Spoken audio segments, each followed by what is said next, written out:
পৃথিবীর এক প্রান্তে সদানন্দ নামক একজন ঋষিমুনি বসবাস করতেন।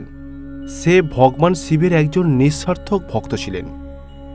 সে তার আশ্রমেতে প্রতিদিন ভগবান শিবের ভক্তি শ্রদ্ধা দিয়ে পুজো করতেন।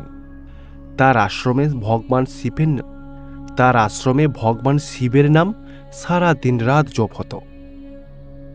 অন্যদিকে ভগবান শিব কৈলাসে ধ্যান করছিলেন। অন্যদিকে মাতা পার্বতী তার দুটো সন্তান কার্তিক এবং বিনায়ককে সঙ্গে নিয়ে ফুলের বাগানেতে কিছু ফুল তুলতে গেছিল। মা, এই ফুলের বাগান থেকে কি সুন্দর সুগন্ধ আসছে দেখো। মা, এখানে অনেক ধরনের ফুল আছে, যে ফুলগুলো তোমার খুবই পছন্দ, তাই না? বাবা যে ফুলগুলো পছন্দ করে সেই ফুলগুলো তুলো। মা, ভাই আর আমি ফুল তুলে তোমাদের দুজনের জন্য মালা তৈরি করব ফুলের। হ্যাঁ মা, ভাই তো ঠিকই বলেছে, এই ফুল দিয়ে মালা তৈরি করে সেই মালা তোমাদের গলার মধ্যে পরাবো। ঠিক আছে বাচ্চারা, তোমাদের যেমন ইচ্ছা তোমরা তাই করো। এখন আমি যাই, আমার একটা কাজ আছে। এই কথা বলে মাতা পার্বতী দেবী ওখান থেকে চলে গেলেন। অন্যদিকে বিনায়ক এবং কার্তিক বাগান থেকে সমস্ত ভালো ভালো ফুলগুলোকে তুলে ঝুড়ির মধ্যে ভর্তি করল। তারপর সেই ফুলগুলোকে নিয়ে মালা বানাবার জন্য বাড়ির দিকে রওনা দিল। অন্যদিকে পৃথিবীতে সদানন্দ মন খারাপ করে বসেছিল। তার মন মেজাজ ভালো ছিল না। নারদ মুনি দেখল যে সদানন্দের মন খারাপ। সে তখন তার কাছে গেল। নারায়ণ নারায়ণ, কি হলো সদানন্দ, তোমরা তো মন খারাপ কেন? কি হয়েছে তোমার? আরে নারদ, আপনি? কি আর বলবো আপনাকে, আমি খুবই কষ্টে রয়েছি। আমার অনেক দিনের ইচ্ছা, অনেক বছর ধরে আমি অপেক্ষা করছি ভগবান শিবের অন্তত একবার হলেও দর্শন করব। আমি তো ধীরে ধীরে অনেক বুড়ো হয়ে যাচ্ছি, আর কদিনই বা বাঁচব। কিন্তু ভগবান শিব আমার প্রতি কোনো দয়া দেখাচ্ছেন না। দিনের পর দিন আমার বয়স বাড়ছে, আমার হাড়ের মধ্যে আর শক্তি নেই। ভগবান না করে আজ না হলে কাল আমাকে চলে যেতে হবে। যদি আমি তার আগেই মারা যাই তাহলে তখন তো আর ভগবানের দর্শন হবে না। আরে সদানন্দ, তুমি শুধু শুধু ভয় পাচ্ছ। আমি তোমাকে একটা উপায় বলে দেব। আমার কথা অনুযায়ী যদি কাজ করতে পারো তাহলে অবশ্যই তুমি সফল হবে। হ্যাঁ স্বামী, আমাকে তাড়াতাড়ি বলুন, আমি কোন উপায়ে দেখা করতে পারবো। দেখো সদানন্দ, তুমি ধার্মিক কথাগুলোকে একদিকে রেখে তপস্যা শুরু করে দাও। শিবলিঙ্গের সামনে সারা দিন রাত ভগবান শিবের নাম জপ করো। ভগবান শিব যদি তোমার তপস্যায় খুশি হয়, সে নিশ্চয়ই তোমাকে দর্শন দেবে। নারদ মুনি তাকে এইভাবে উপদেশ দিল আর ওখান থেকে চলে গেল। অন্যদিকে সদানন্দ তপস্যায় বসে পড়ল।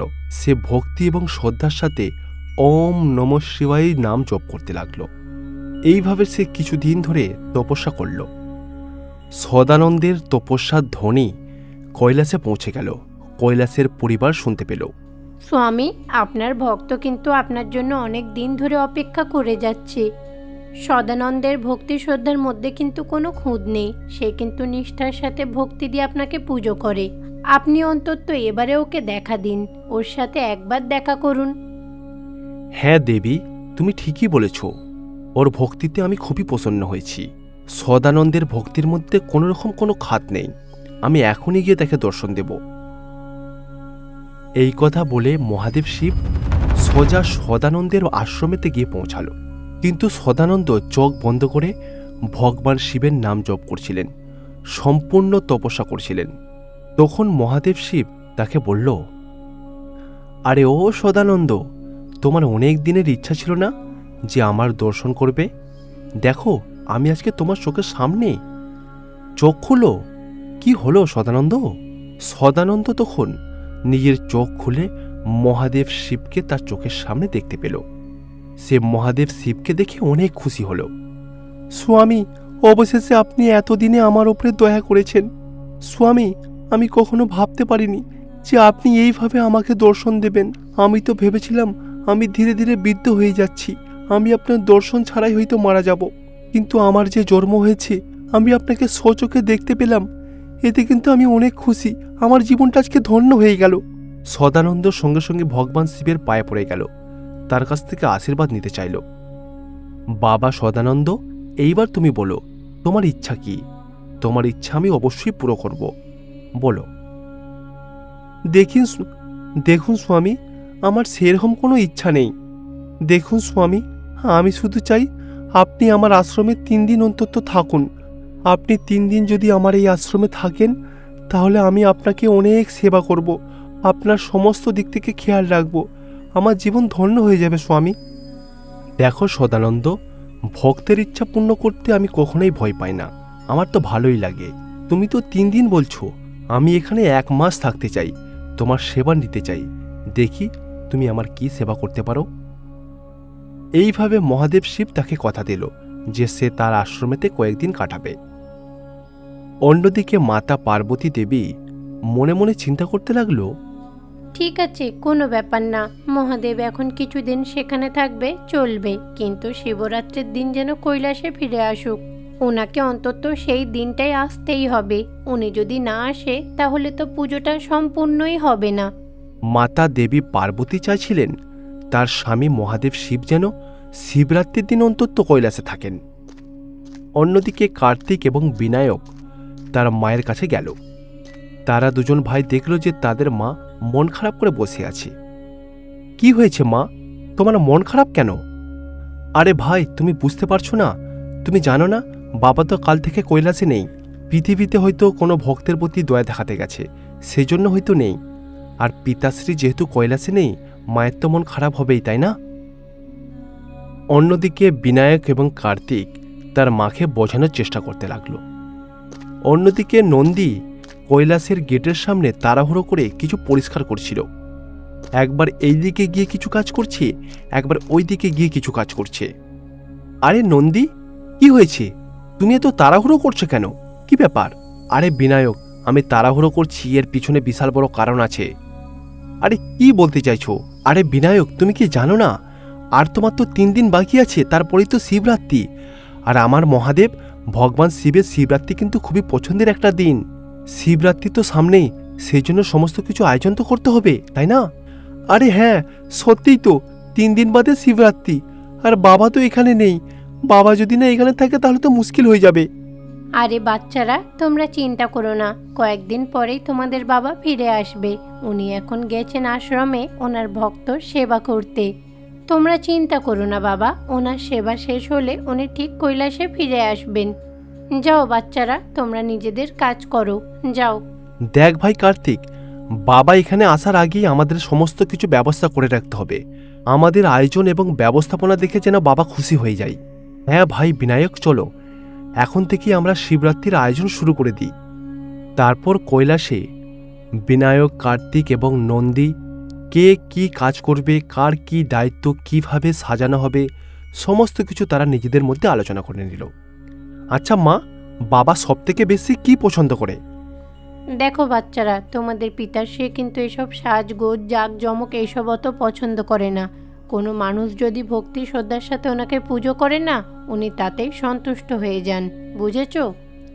দেবী পার্বতী দেবীর কথা অনুযায়ী সমস্ত কাজ ভক্তি এবং শ্রদ্ধার মাধ্যমে করা উচিত। তারা সেরকমই করার চেষ্টা করতে লাগলো।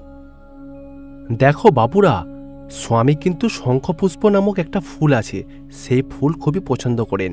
তার সাথে সাথে স্বামী কিন্তু চন্দ্রমল্লিকা ফুলও খুবই পছন্দ করেন, বুঝেছ? কিন্তু নন্দী, আমাদের কৈলাসের ফুলের বাগানে তো ওই ফুলটাই নেই। চলো ভাই বিনায়ক, আমরা পৃথিবীতে যাব। এখানে নেই তো কি হয়েছে, পৃথিবীতে ওই ফুলটা নিশ্চয়ই আছে। তারপর তারা দুজন ভাই তাদের বাহনে চেপে পৃথিবীতে পৌঁছে গেল। সেখানে গিয়ে তারা চামেলির ফুলের বাগানতে গেল। সেখানে নানা রকমের চামেলির ফুল ফুটেছিল। সেই ফুলগুলো এক এক করে তুলে তারা আবার কৈলাসে ফিরে গেল। আরে বাহ, এই চামেলির ফুলগুলো তো দেখে মনে হচ্ছে খুবই ফ্রেশ, খুবই টাটকা। চলো এইগুলোকে কেটে আমরা গোটা কৈলাসটাকে খুব সুন্দর করে সাজাই। তারপর নন্দী, গণেশ এবং বিনায়ক এবং বাকি প্রহরীরাও গোটা কৈলাসটাকে ফুল দিয়ে খুব সুন্দর করে সাজিয়ে তুলল। দেখে খুব সুন্দর লাগছিল। বাচ্চারা, তোমরা যেমন সুন্দর করে কৈলাসটা সাজিয়েছো, তেমনি তোমাদের পিতাশ্রী যে জায়গাটায় বসে ওইটা গিয়ে সাজিয়ে দাও, কারণ উনি তো বেশিরভাগ সময় সেখানেই বসে থাকেন। পার্বতী দেবীর কথা অনুযায়ী তার বাবার সিংহাসন, মানে তার বাবার যে গদিটা রয়েছে, সেই গদিটাকেও খুব ভালো করে সাজানোর জন্য পার্বতী দেবী বাচ্চাদেরকে অনুরোধ করলো। বাচ্চারা তার মায়ের কথা অনুযায়ী তাই করলো। দেখ ভাই, বাবাকে তো অভিষেক করতে হবে, সেই জন্য পবিত্র গঙ্গাজল নিয়ে আসতে হবে। আমাদের এখানে তো গঙ্গাজল নেই, তুই ভাই পৃথিবীতে যা, পৃথিবী থেকে গঙ্গাজল নিয়ে আয়। হ্যাঁ ভাই, শুধু গঙ্গাজল কেন, যত রকমের পবিত্র জল আছে সেই জল দিয়ে আমার বাবার অভিষেক করব। তুমি চিন্তা করো না, আমি এখনই যাচ্ছি। এই কথা বলে কার্তিক সমস্ত তীর্থস্থান থেকে কিছু কিছু করে পবিত্র জল কালেক্ট করবে। তারপরে সে কৈলাসে সেই জল নিয়ে ফিরে আসবে। ভাই, পবিত্র গঙ্গা জল তো এনেছিস, এইবার আমরা কি করব বলতো? আমরা আমাদের মা বাবাকে সিল্কের কাপড় দেব। হ্যাঁ ভাই, চলো আমরা মা বাবার জন্য নতুন কাপড় কিনে আনি, মা বাবাকে ওই দিন উপহার দেব। দেখুন বাচ্চারা, তোমরা তো তোমার মা বাবার জন্য অনেক কিছুই করছো, কিন্তু আমি আমার স্বামীর জন্য একটা কাজ করতে চাই, এই কাপড়ের দায়িত্বটা আমি নিতে চাই। অন্যদিকে মহাদেব শিব সদানন্দের আশ্রমেতে খুশি খুশি বিশ্রাম নিচ্ছিলেন আর তার সেবা নিচ্ছিলেন। অন্যদিকে কার্তিক এবং বিনায়ক শিবরাত্রি উপলক্ষে খুব সুন্দর করে গোটা কৈলাসকে সাজিয়ে তুলেছিলেন। অন্যদিকে গোটা কৈলাসবাসী মহাদেব শিবের অপেক্ষা করছিলেন কখন সে আসবে। আচ্ছা বন্ধুরা, আপনারা তো প্রত্যেক শিব মন্দিরে নন্দীকে দেখতে পান, যে হচ্ছে শিবের বাহন। কিন্তু এই শিবের বাহন মানে নন্দীর উৎপত্তি কোথা থেকে হলো আপনারা কি জানেন? চলুন দেখে নিই। অনেক আগে মানে প্রাচীনকালে একটা ঋষিমণি ছিল, যার নাম ছিল শিলাদু। ওই শিলাদু নামে ঋষিমণির কোনো সন্তান ছিল না। সে চিন্তা করত ভগবান তাকে যদি একটা সন্তান দিত তাহলে তার বংশবৃদ্ধি হতো। আমার মধ্যে বিশেষ কোনো গুণ নেই, আমার মধ্যে কোনো প্রতিভাও নেই, আমি শুধুমাত্র একজন সাধারণ ঋষিমণি। আমি শুধুমাত্র ভগবান শিবের এত বছর ধরে পুজো করে এসেছি, আমার কোনো লাভ হয়নি এতে। ভগবান যদি পারত আমাকে একটা সন্তান দিয়ে সাহায্য করত, এতে আমার বংশ বৃদ্ধি পেত। আমি এমন একটা সন্তান চাই যে সর্বগুণ সম্পন্ন হবে। না, ভগবান মনে হচ্ছে আমার ভাগ্যেতে সন্তানের সুখ লিখেনি। তখনই ওখানে নারদ মুনি এসে উপস্থিত হলো, কিন্তু শিলাদু ওই নারদ মুনিকে দেখতে পেল না। তার পিছনেই ছিল সে হতাশ হয়ে গাছের নিচে বসে কাঁদছিল। নারদ মুনি তাকে ভালো করে লক্ষ্য করল যে তার মন খারাপ। নারায়ণ নারায়ণ, কি ব্যাপার? আমি এতক্ষণ ধরে এসেছি এখানে, কিন্তু এই সন্ন্যাসী তো আমার দিকে তাকাচ্ছেই না। আরে শিলাধু, দেখো আমি এখানে এসেছি, আমি তোমার অতিথি। অতিথিকে অসম্মান করা একদমই ঠিক না। অতিথির যদি খোঁজখবর না নাও কি করে চলবে? তোমার এরকম মন খারাপ কেন? কি হয়েছে? ও নারদ মুনি, কেমন আছেন? প্রণাম নিও। আরে হ্যাঁ ভাই, ঠিক আছে, কিন্তু তোমার এত মন খারাপ কেন? কি হয়েছে আমাকে কি বলা যাবে? স্বামী, হ্যাঁ আপনি তো সবই জানেন, আপনার তো কোনো কিছুই অজানা না। আমি তো অনেক দিন ধরেই ভগবানের কাছে একটা বাচ্চা চাইছি। আমি সন্তানের কথা চিন্তা করে করে আমার শরীর খারাপ হয়ে যাচ্ছে। আমি আপনার কষ্ট বুঝতে পারছি। দেখুন ঋষিমণি, এইভাবে তো মন খারাপ করে লাভ নেই। সৃষ্টিকর্তা আপনার মনের ইচ্ছা অবশ্যই জানে। আপনি সৃষ্টিকর্তার কাছে প্রার্থনা করুন, আপনি সমস্ত কিছু উজাড় করে ভগবানের কাছে আপনি তপস্যা করুন, অবশ্যই পুরো হবে। এই কথা বলে নারদ মুনি চলে গেল। শিলাদু হিমালয় পর্বতের একটা পাথরে বসে মহাদেব শিবের জন্য ঘোর তপস্যা করতে লাগলো। এইভাবে বেশ কয়েক বছর কেটে গেল। তার তপস্যাতে সন্তুষ্ট হয়ে মহাদেব শিব তার সামনে এসে দেখা দিল। হে শিলাদু, দেখো আমি মহাদেব শিব, আমি তোমার তপস্যাতে অনেক সন্তুষ্ট হয়েছি। তোমার মনের ইচ্ছা আমাকে বলো, আমি অবশ্যই তোমার মনের ইচ্ছা পুরো করব। মহাশিবের আওয়াজ শুনে শিলাদু তার নিজের চোখ খুলল। স্বামী, আমি অনেক খুশি যে আপনি আমার সামনে এসে উপস্থিত হয়েছেন। হ্যাঁ শিলাদু, তোমার চোখে মুখে সেই খুশি আমি অনুভব করতে পারছি। এইবার বলো শিলাদু, তোমার মনের ইচ্ছা বলো। স্বামী, আপনি তো জানেন আমার কোনো সন্তান নেই। আমাকে অন্তত স্বামী একটা খুব ভালো বাচ্চা দিও, যাকে আমি নিজের সন্তানের মতো লালন পালন করতে পারবো। তার মধ্যে স্বাস্থ্যের জ্ঞান থাকবে, অনেক বুদ্ধিমান হবে, অনেক শক্তিমান হবে, আর সব থেকে বড় কথা সে যেন দীর্ঘজীবী হয়। এইভাবে শিলাদু মহাদেবকে তার মনের কথাগুলো বলল। তার কথা শুনে মহাদেব শিব মুচকি হাসল। তারপর তাকে বলল, দেখো শিলাদু, একটা মানুষের মধ্যে সর্বগুণ সম্পন্ন হওয়া এটা অসম্ভব। এতে ওই মানুষের মধ্যে অহংকার বেড়ে যায়। তুমি যত গুণ বলেছ সমস্ত গুণ হয়তো আমি ওই বাচ্চার মধ্যে দিতে পারবো না, তার মধ্যে কিছু কিছু গুণ আমি তার মধ্যে দেব। কারণ একটা বাচ্চা পৃথিবীতে আসার সময় যদি সর্বগুণ সম্পন্ন নিয়ে জন্মগ্রহণ করে, ওই বাচ্চার মধ্যে অটোমেটিকই অহংকার চলে আসে, আর সেটা পৃথিবী বিনাশের কারণ হয়ে দাঁড়ায়। আমি এমন একটা সন্তানকে দেব যাতে তুমি যেসব গুণগুলো বলেছ তার মধ্যে কিছু কিছু গুণ তার মধ্যে অবশ্যই থাকবে। সেই বাচ্চাকে তুমি কখন কোথায় পাবে সেটা তুমি অটোমেটিকই জেনে যাবে। আমি কথা দিচ্ছি, আমি তোমার ইচ্ছা অবশ্যই পুরো করব। মহাদেব শিব এই কথা বলল। তারপর শিলাদুকে আশীর্বাদ দিল। মহাদেব শিব গায়েব হয়ে গেল। তারপর শিলাদু নিজের বাড়িতে চলে গেল। বাড়িতে এসে সে শিবলিঙ্গর পুজো করতে লাগলো। একদিন সে তার আশ্রমের বাইরে কুয়ো বানানোর জন্য সে মাটি কুড়ছিল। মাটি কুড়তে কুড়তে সে হঠাৎ করে একটা মাটির ভেতর থেকে বাক্স খুঁজে পেল। আরে, এই বাক্সটা এখানে কে লুকিয়ে রেখেছিল? দেখি তো এই বাক্সের ভেতরে কি আছে দেখি। তারপর শিলাদু ওই বাক্সটাকে খুলল। বাক্সের মধ্যে দেখলো একটা জীবন্ত শিশু কান্নাকাটি করছে। বক্সের মধ্যে বাচ্চাটাকে দেখে শিলাদু তো আশ্চর্য হয়ে গেল। আরে, এই বাচ্চাটা কি এই বক্সের মধ্যে এলো কি করে? শিলাদু যখন এটা চিন্তা করছিল তখনই শিলাদু একটা গায়েবী আওয়াজ শুনতে পেল। ও শিলাদু, তুমি যে মহাদেব ভগবান শিবের কাছে সন্তান চেয়েছিলে, মহাদেব তোমাকে এই সন্তানটা দিয়েছে। আজ থেকে এটা তোমার সন্তান। তুমি একে ভালো করে যত্ন সহকারে মানুষের মতো মানুষ করো। আর হ্যাঁ শিলাদু, তুমি কিন্তু এই বাচ্চার নাম নন্দু রাখবে। এটা কিন্তু মহাদেব শিবের আদেশ। এত বছর পরে ভগবান আমাকে একটা সন্তান দিয়েছে। বাচ্চাটা কি ফুটফুটে, কি সুন্দর দেখতে। আমি খুব খুশি, আমি আনন্দে আত্মহারা। হে মহাদেব, আপনাকে অসংখ্য অসংখ্য ধন্যবাদ মহাদেব। শিলাদু এইভাবে মহাদেবকে ধন্যবাদ জানালো। সেই দিনের পর থেকে ওই বাচ্চাটার খুব ভালো করে সে যত্ন করতে লাগলো। ভগবান মহাদেবের আদেশ অনুসারে ওই বাচ্চাটার নাম নন্দু রাখা হলো। শিলাদু তার বাচ্চা নন্দুকে স্বাস্থ্য অনুযায়ী অনেক জ্ঞান প্রাপ্ত করালো। এইভাবে নন্দু ধীরে ধীরে বড় হতে লাগলো। আচ্ছা বাবা, আপনি এই ভগবানকে এত কেন পছন্দ করেন? আমি যখনই শিবের গল্প বলি তখনই কোথাও যেন আপনি হারিয়ে বিলীন হয়ে যান। বাবা, আপনি কেন এরকম করেন? দেখো বাবা নন্দু, এই ভগবান শুধু আমার কাছে ভগবান না, আমার পিতার স্বরূপ। এই ভগবানই তো তোমাকে আমার কাছে পাঠিয়েছে বাবা। বাবা নন্দু, তোমাকেও এই মহাদেব স্বামীর প্রতি অপার ভক্তি দেখাতে হবে। তোমার মনের মধ্যে শ্রদ্ধা ভক্তি সব কিছু আনতে হবে এই মহাদেব শিবের জন্য। মহাদেব শিবের মতো তোমাকে একটা ভালো মানুষ হতে হবে, কারণ তিনি হচ্ছে জগতের পিতা। এতে করে ভগবান সর্বদা তোমাকে সাহায্য করবে। তার বাবা শিলাদুর কথা শুনে নন্দুর মনে ভগবান শিবের প্রতি ভক্তি ভালোবাসা বেড়ে গেল। সেই দিনের পর থেকে নন্দু সর্বদা ভগবান শিবকে মানত এবং তার ভক্তিতে বিলীন হয়ে থাকত। এরকম বেশ কিছুদিন কেটে যাবার পরে হঠাৎ করে একদিন দুটো সন্ন্যাসী তাদের আশ্রমে এসে উপস্থিত হলো। হে ঋষিমণি, আমরা অনেক দূর থেকে যাত্রা করে আসছি। দয়া করে আমার এই যাত্রাপথে আপনি যদি আপনার আশ্রমে কিছুদিন আমাদেরকে আশ্রয় দিতেন।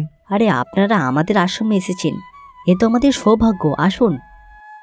তারা দুজন তাদের আশ্রমে ঋষিমণির খুব সেবা যত্ন করতে লাগলো।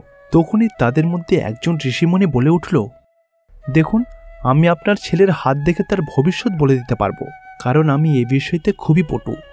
বাবা নন্দু, তোমার হাতটা এদিকে বাড়াও, আমি তোমার হাত দেখব।